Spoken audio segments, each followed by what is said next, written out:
মন্ত্রণালয়ের কাজে দক্ষতা কিভাবে বাড়ানো যেতে পারে সে ব্যাপারে পরামর্শ দিয়েছেন ছাত্র জনতার গণ অভ্যুত্থানের অন্যতম নেপথ্য নায়ক, সোশ্যাল অ্যাক্টিভিস্ট ও লেখক ডাক্তার পিনাকি ভট্টাচার্য। শুক্রবার রাতে সামাজিক যোগাযোগ মাধ্যম ফেসবুকে একটি পোস্টে তিনি এ সংক্রান্ত পরামর্শ দেন। পিনাকি জানান, আসিফ মাহমুদ এক ট্রলি ফাইলের ছবি দিয়েছেন।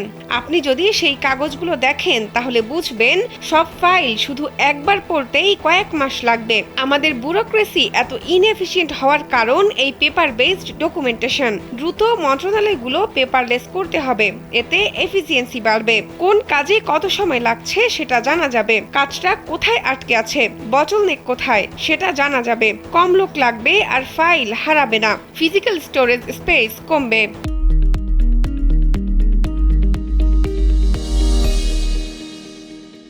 সাবেক প্রধানমন্ত্রী শেখ হাসিনার ডিজিটাল বাংলাদেশ নিয়ে হাস্যরস মন্তব্য করে পিনাকি লিখেন, হাসিনার ডিজিটাল বাংলাদেশের আওয়াজে ভাবছিলাম সবকিছু ডিজিটাল হইছে, কিন্তু না, টাল হইছে। ডিজিটা এখনো ফুটে নাই।